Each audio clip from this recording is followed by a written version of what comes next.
if you stay quiet enough, you might just see The Strangers in its natural. The Strangers. The Strangers is a story about three kids who got an epic journey to discover the truth about their mom's sudden disappearance. So, who are these kids? Well, the oldest is Chess, the middle child is Emma, and the youngest is Finn. Now, at the beginning of the book, the kids come home to see that their mom is just standing in the kitchen looking at her phone. This is when we discover the kidnappings of three kids. Now, the kids, they have the same name, gender, birthday, and even looks of the kids we know, Chess, Emma, and Finn. This is kind of what sets up the storyline, but first we see that the mom is acting shocked, like there's something more to it that we don't even know about, not even the kids. But then she snaps out of it and tells the kids that she won't let anyone kidnap them. This is what provokes the very big question: who would kidnap the kids? Later that night, Chess wakes up. He goes out of his room and starts walking down the steps when he hears his mom talking. Now she's on the phone in the boring room. Y'all don't know about the boring room yet, but the boring room is practically an empty room where the mom gets all her work done. It helps her focus better. But anyways, she's on the phone and she seems very concerned about the kids who were kidnapped. And this is very odd because they're not her kids, and she even states that, but she seems all the more worried. As Chess gets closer to hear more of the conversation, we hear the mom mention the name Joe. Who is Joe? The next morning, the kids wake up to a nice surprise, a warm, delicious breakfast. But in the Greystone household, this either means one of two things: good news or bad news. And in this case, it was bad news. Well, anyways, the kids find out that their mom has to go on an unexpected business trip. And this raises a lot of questions for the kids. After all the children's questions have been answered, we find out that the person taking care of them is Miss Morales, and that their mom will be gone indefinitely. After school that day, the children meet Miss Morales and her daughter Natalie. Now, Natalie is someone who becomes very important as the story develops. Miss Morales takes the kids back to their house so that they can pick up their suitcases.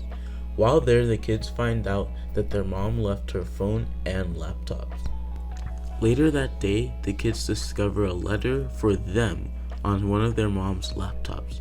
Now, this letter is very important, but it was written in a code that the kids have to crack. After solving the first part of the code, the kids find out that their mom is actually rebelling against the corrupt government from a different reality. And the only reason she came to this reality was to protect her kids from the corrupt government.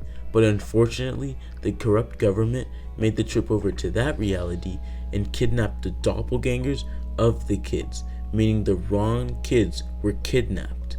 The kids also learn that their mom plans on moving back to the other reality to save the kids. The next few days, Miss Morales takes the kids back to their house after realizing that the kids may very well not see their mom for a very long time. During these trips, the kids find a tunnel that leads to the alternate reality their mom went to. After taking a trip through that tunnel, they find out that their mom has actually been captured in an attempt to save the kids. While in the alternate reality, the kids, including Natalie, find out that their mom will be tried soon. They then devise a plan to come back to that reality and save their mom. On the day of her trial, the kids come back to the alternate reality to save their mom. They head to the courthouse where their mom is being tried, and it turns out the whole town is going to watch the trial. It also seems as if the air in this reality is worse, and it actually controls the people there. It gives them a sense of hope, fear, anything. Once in the courthouse, the kids run into Joe. Joe turns out to be working with their mom to help save the kids.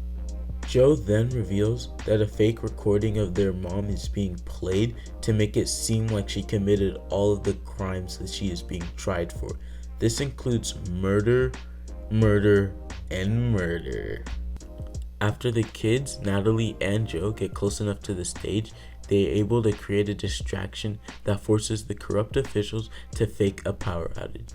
During the power outage, the kids were able to be reunited with their mom, while Joe tried to free their mom and Natalie stood lookout.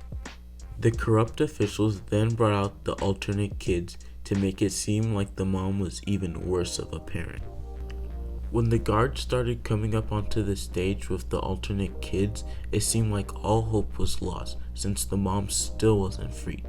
The mom then told her kids to run away and save the alternate kids.